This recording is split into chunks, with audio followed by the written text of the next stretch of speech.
El pantalón está sobre la silla, pero no es un pantalón cualquiera. Es un pantalón que ha aprendido a caerse sin llegar a caer realmente nunca. La tela guarda la memoria de cientos de funciones. Las rodillas gastadas, la cintura floja, la huella de un cordón que ha pasado por las mismas presillas noche tras noche. El camerino está vacío, pero no es un vacío silencioso. A través de la puerta llega el rumor del público que ocupa las butacas. Ese run run denso de quienes esperan algo sin saber exactamente qué. Afuera está la carpa. Adentro, este cuarto mínimo, con un espejo manchado, una toalla húmeda y el pantalón. Mario Moreno todavía no es Cantinflas. Todavía no se ha puesto la ropa.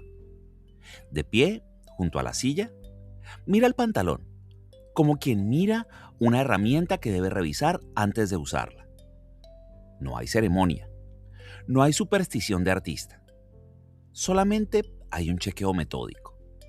Que la rasgadura no se haya agrandado, que el dobladillo siga suelto, pero no tanto, que el nudo de esta noche vaya a funcionar como el de anoche. El nudo. Ese es el gesto fundacional, lo que separa al hombre del personaje. Mario toma un cordón cualquiera, a veces un trapito, a veces una venda vieja, y lo pasa por las presillas. Y lo ajusta lo justo, no menos, porque el pantalón se desmoronaría antes de tiempo. No más, porque la gracia está en la inminencia del desastre. El nudo no cierra, no debe cerrar. Y en esa pequeña decisión, la de apretar sin terminar y sostener sin fijar, está contenido todo lo que va a ocurrir en las siguientes 2 horas sobre el escenario. Y quizás todo lo que va a ocurrir durante los siguientes 50 años. Mario se sube el pantalón. Se mira en el espejo manchado. El que devuelve la mirada ya no es él. El nudo aguanta, como siempre, como nunca termina de aguantar. Las carpas de los años 20 en la Ciudad de México olían a serrín húmedo, a sudor y a fritura. Eran espacios donde el espectáculo no se anunciaba con terciopelo, sino con lonas remendadas y carteles pintados a mano.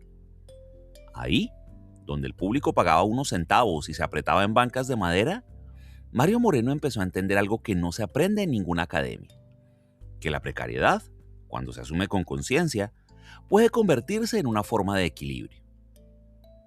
El pantalón, a punto de caerse, exigía una vigilancia muscular permanente.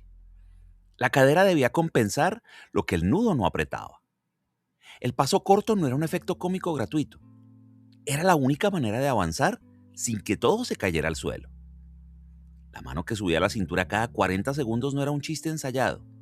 Era una necesidad que se volvió ritmo y luego se volvió sello.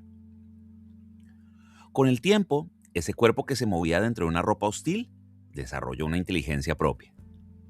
Mario aprendió a caminar como si el suelo fuera ligeramente inclinado, a girar sin que el pantalón girara con él, a sentarse despacio, calculando la resistencia del nudo, y a levantarse aún más despacio. Cada función era una negociación silenciosa entre el cuerpo y el desastre. El público se reía del pantalón caído, pero lo que realmente provocaba la carcajada era otra cosa: el reconocimiento. En esos mismos años, en las calles de la ciudad, miles de personas se ajustaban el cinturón con mecates, con trapos, con lo que hubiera. La precariedad no era un número cómico, era la vida. Era ver a alguien que la convertía en gracia, sin quejarse y sin pedir y sin señalar al culpable. Y eso era una forma de alivio colectivo. El nudo flojo no era una broma, era un retrato en movimiento. Y el retrato se sostenía milagrosamente a punto de deshacerse, pero sin deshacerse nunca. Si el nudo del pantalón era físico, el otro nudo, el que realmente convirtió a Cantinflas en Cantinflas, era verbal. Hay que observar de cerca cómo funciona. Alguien le hace una pregunta directa. El juez, el policía, el patrón, el funcionario. Una pregunta que exige una respuesta concreta. Un sí o un no. Un dato. Una definición. Cantinflas toma la pregunta y la recibe con una cortesía exagerada. Pero en lugar de responder, agarra una palabra de la pregunta y la estira. Y esa palabra se engancha con otra, que a su vez abre una subordinada, que deriva en una digresión, que recuerda una anécdota, que requiere una aclaración, que tropieza con un sinónimo inesperado. El resultado no es un galimatías, es una arquitectura. Cada frase que se enreda con la siguiente forma una maraña que no puede desatarse desde afuera. El que pregunta intenta interrumpir, retomar el hilo, volver al punto original. Y eso es imposible, porque el nudo ya es demasiado denso, demasiado veloz, demasiado cortés. Y en el centro de esa maraña, Cantinflas sigue hablando, imperturbable, como si realmente estuviera respondiendo a la pregunta que le hicieron hace 2 minutos. La Real Academia definiría décadas después el verbo cantinflear, como hablar de forma disparatada e incongruente sin decir nada. Pero esa definición se equivoca en lo fundamental. Cantinflas sí dice, y dice muchas cosas, tantas y tan enredadas, que la pregunta original queda neutralizada. El poder preguntaba para atrapar, para encasillar, para condenar. Y el nudo verbal respondía sin responder, desarmando la trampa, sin necesidad de denunciarla. Pero no era torpeza, era un sistema de defensa que convertía el lenguaje del poder en un ovillo inofensivo. El juez se quedaba con la pregunta en la mano, inservible. El nudo no se había cerrado. Y el que debía responder ya estaba en otra escena, hablando de otra cosa, con los pantalones a punto de caerse y la dignidad intacta. En algún cine de barrio, una tarde de domingo de los años 50, las butacas están llenas. La película avanza y Cantinflas se enreda en una de sus marañas verbales. En la pantalla, el interlocutor, un funcionario de bigote severo, frunce el ceño. No entiende nada. Se impacienta. En la butaca, en cambio, la comprensión es inmediata. Pero no es una comprensión intelectual. Nadie en el público podría repetir la frase que acaba de decir Cantinflas. Ni hace falta. Lo que entienden es otra cosa. Entienden la situación. Entienden lo que el personaje está haciendo y para qué lo hace y contra quién lo hace. Siguen el hilo, sin necesidad de desanudarlo. Ese es el pacto tácito del nudo compartido. Cantinflas nunca baja la voz para explicar el chiste. Nunca mira a cámara en complicidad. Y no hace falta. El público que llena esas salas, migrantes recién llegados a la ciudad o trabajadores de oficios precarios o familias que estiran el dinero hasta el jueves, conocen el código, porque ya lo han practicado. Y saben lo que es tener que explicarse ante alguien que ya decidió no entender. Y saben lo que es enredar la respuesta para no entregar lo que el poder exige. Y saben lo que es hacer un nudo con el lenguaje, porque la respuesta directa es un lujo que no siempre se puede pagar. La carcajada llega antes del remate y llega en el instante preciso en que la frase empieza a enredarse, porque el público ya intuye para dónde va. Ya reconoce ese gesto de resistencia blanda, esa forma de escaparse sin huir. No se ríen del desenlace, se ríen del nudo mientras está haciéndose. Y así, sin proclamas y sin manifiestos y sin una sola declaración política, el cine popular se convierte en un espacio de reconocimiento mutuo. La pantalla no alecciona, refleja. El nudo que Cantinflas enreda en la ficción es el mismo que millones de personas han tenido que enredar en la vida real. Y verlo en la pantalla, tan elegante en su desastre y tan digno en su precariedad, produce una risa que se parece mucho a una reparación. Hay una escena que se repite, con variaciones, en decenas de películas. Cantinflas entra en un lugar que no le corresponde. Puede ser un hotel de lujo, o un despacho oficial, o un tribunal. El portero lo mira de arriba a abajo y lo detiene. Pero algo falla. Un malentendido, una confusión de nombres o una urgencia imprevista. Y el peladito traspasa el umbral. Lo que ocurre a continuación no es una invasión, es una descomposición química. El protocolo del lugar empieza a aflojarse. La rigidez de los modales, la geometría de los muebles, la solemnidad del tono, todo empieza a desajustarse por la sola presencia de ese cuerpo que no debería estar ahí. Cantinflas no rompe nada, no alza la voz, no desafía abiertamente. Simplemente se mueve dentro del espacio como se movería en la calle. Y ese movimiento, ese paso corto, esa mano que sube el pantalón en pleno salón alfombrado, tiene el efecto de un nudo que se desata lentamente, en silencio. La alfombra no se mancha, pero la gravedad del lugar se deshilacha. El gerente, el magistrado, el ministro empiezan a perder el control de la situación sin saber exactamente cómo. El nudo flojo del peladito, su chaqueta que no cierra y su corbata torcida y sus modales que no encajan, exponen el artificio del espacio ajeno. La corte ya no parece una corte. La oficina ya no inspira respeto. El palacio se ha convertido, sin que nadie sepa precisar cuándo, en una extensión de la carpa. Hoy la llamamos fuera de lugar, pero no era eso, porque Cantinflas no estaba fuera de lugar. Él solamente llevaba su lugar consigo, como un caracol, que transporta su propia lógica y la deposita donde pisa. El territorio no lo expulsaba a él. Era él quien, sin pretenderlo, desarmaba el territorio. El nudo del pantalón funcionaba como una llave invisible que aflojaba los tornillos del protocolo. El poder soporta la crítica, a veces incluso la protesta, pero no soporta la risa, la que lo desmonta desde adentro, sin avisar, con la misma suavidad con que un cordón viejo sostiene un pantalón a punto de caerse. En 1956, Mario Moreno compró un edificio entero en la calle de Tehuantepec, en la Ciudad de México. También tenía casas en Acapulco, inversiones en bienes raíces, tierras. Producía sus propias películas, controlaba la distribución, decidía montos, elencos, calendarios. El pelado de los pantalones caídos era uno de los hombres más ricos del cine mexicano. Y sin embargo, nada de eso contradecía al personaje. Hay que decirlo con claridad, porque el cliché acecha. No era un vendido, no era un traidor a sus orígenes. Era simplemente un hombre metódico, que entendió que la precariedad del personaje debía protegerse con la estabilidad del productor. Un nudo descansando sobre el otro. El nudo flojo del pantalón, el que no apretaba, el que mantenía viva la ficción de la pobreza compartida, solo podía seguir siéndolo porque detrás había otro nudo, administrativo, contractual, financiero, que Mario Moreno apretaba con una disciplina casi obsesiva.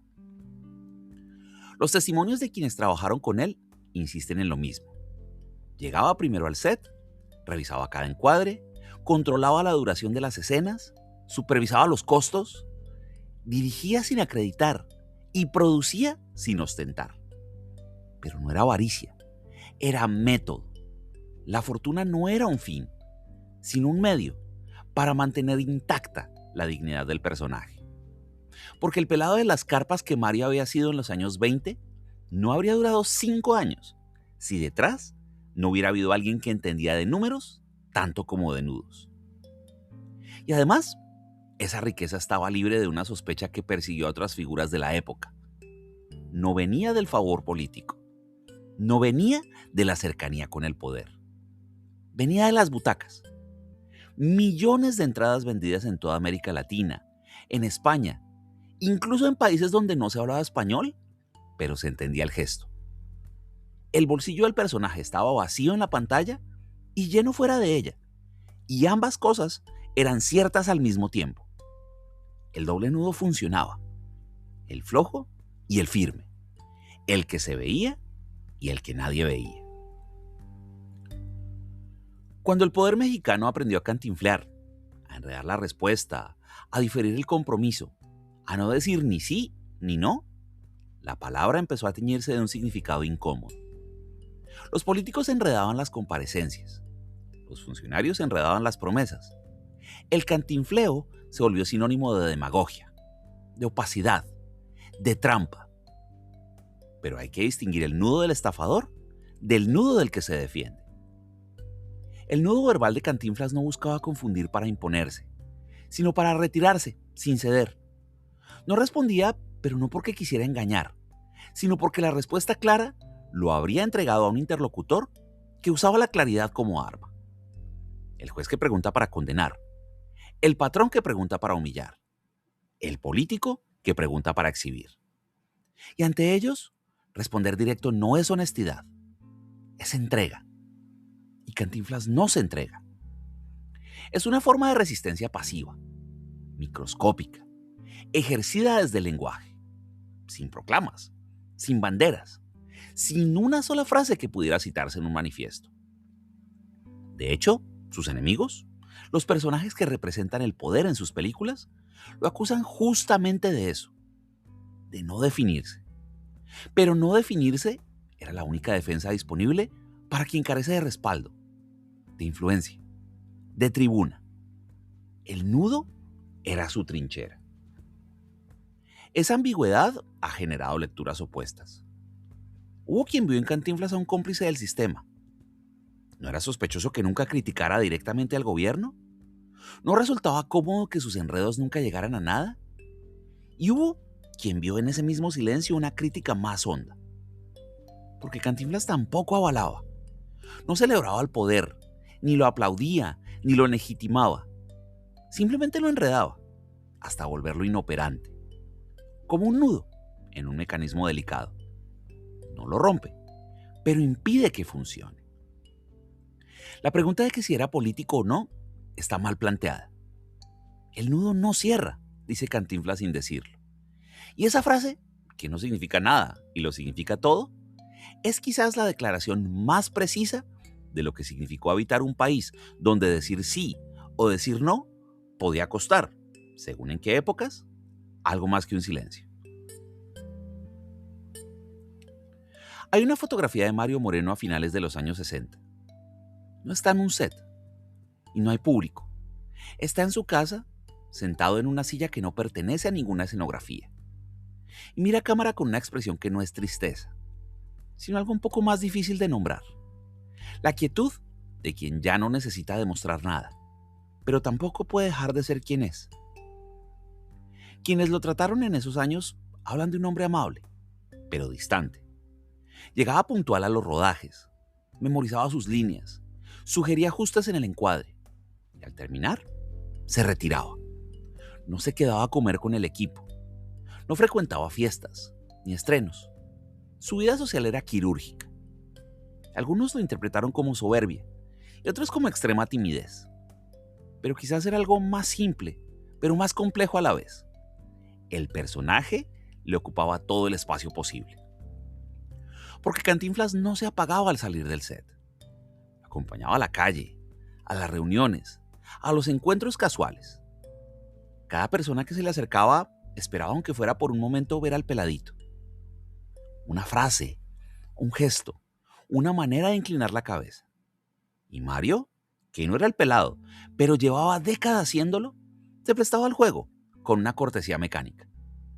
Y luego volvía a su casa, en silencio, a su nudo privado. Ese nudo se había ido apretando con los años. El hombre y el personaje estaban tan enredados que desatar al uno era deshacer al otro.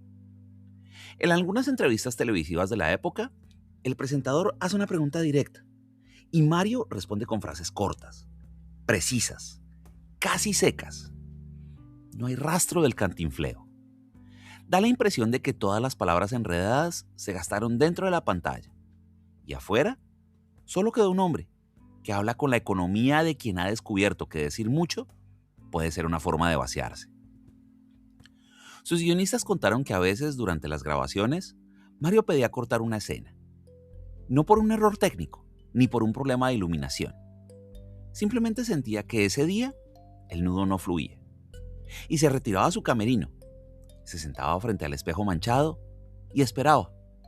Esperaba a que el cordón volviera a tensarse solo, a que el flujo verbal regresara, a que Cantinflas ocupara de nuevo ese cuerpo que se había pasado media vida prestándole sin cobrar más que el derecho a desaparecer.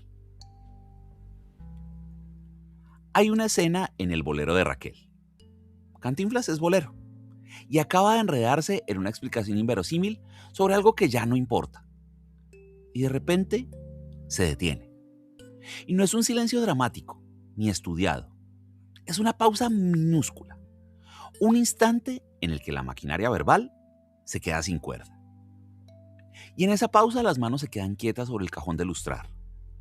Y la mirada se posa en un punto indefinido, más allá del encuadre, más allá del set. El pantalón sigue en su sitio. El nudo no se mueve. Ese silencio no es gracioso, pero tampoco es triste. Es otra cosa. Es el revés del nudo. Es lo que queda cuando se deja de enredar. El espectador atento puede verlo, si quiere. La mayoría no quiere o no lo necesita. La risa ya ha cumplido su función y la película sigue. Pero esa pausa queda ahí, flotando, como una puerta que se abre en medio segundo y deja entrever una habitación que no pertenece a la comedia. Pero no es la única vez que ocurre. En varias de sus películas, sobre todo en las que produjo él mismo, esas pausas se multiplican. Brevísimas suspensiones del gesto. Un momento en el que el personaje parece mirar algo que no está en el guión. Una película de Cantinflas no es el lugar donde uno esperaría encontrar silencios cargados. Y sin embargo, ahí están, diseminados como pequeñas grietas en el tejido de la risa. Quizás eran descuidos, quizás eran fatiga, o quizás Mario Moreno, desde dentro del personaje, se asomaba un instante y volvía a esconderse, como quien comprueba que su casa sigue en pie mientras está afuera, y luego cierra la puerta y se va. El nudo sigue ahí, suspendido, no se ha cerrado, pero durante esa pausa tampoco se ha movido. Y en esa quietud minúscula cabe, para quien quiera verla, la sombra de un hombre que puso su cuerpo al servicio de la risa ajena durante tantos años que quizás olvidó por momentos cómo era reírse del mismo. El 20 de abril de 1993, Mario Moreno falleció. Tenía 81 años. Llevaba más de una década sin ponerse frente a una cámara. Pero sus películas seguían emitiéndose cada fin de semana en México, en Argentina, en Colombia, en España, en los Estados Unidos. El personaje había sobrevivido al hombre. El nudo seguía sin cerrarse. Durante los días posteriores a su muerte, los periódicos publicaron obituarios que intentaban resumir lo que había sido. Algunos hablaban del comediante genial, otros del mito popular y otros del hombre de negocios. Y casi todos coincidían en que con él se iba una forma irrepetible de entender la risa. Pero reducirlo a la risa es reducirlo. Lo que Mario Moreno construyó durante medio siglo fue algo más hondo. Una manera de habitar la precariedad sin que la precariedad lo habitara a él. La pregunta que su legado deja abierta no es si Cantinflas fue un artista o un fenómeno comercial, ni si su silencio político fue complicidad o resistencia. Esa discusión ya estaba en vida y no se resolvió porque quizás no tiene resolución. La pregunta más viva es otra. ¿Existe hoy espacio para el nudo que no se cierra? ¿Hay lugar para un enredo verbal que no esté domesticado por la propaganda, por la demagogia, por la vacuidad ensayada de quienes han aprendido a hablar mucho para no decir nada, pero en sentido contrario al suyo? Quizás hoy, en un tiempo de discursos inflamados y respuestas instantáneas, el nudo flojo parece ingenuo. Pero ahí siguen sus películas, emitiéndose en alguna televisión de Latinoamérica. Y en alguna butaca, alguien que nunca lo conoció levanta la cabeza y se encuentra con ese hombre de pantalones caídos que enreda y enreda sin terminar de decir, y sin embargo, lo dice todo. Y se ríe. Y al reírse por un instante, algo se desata. Algo que el nudo del poder no puede apretar. En la Avenida de los Insurgentes, en la Ciudad de México, está el Teatro de los Insurgentes. Mario Moreno lo inauguró en 1953.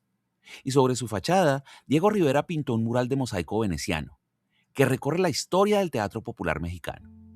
Ahí aparecen actores, cómicos y músicos.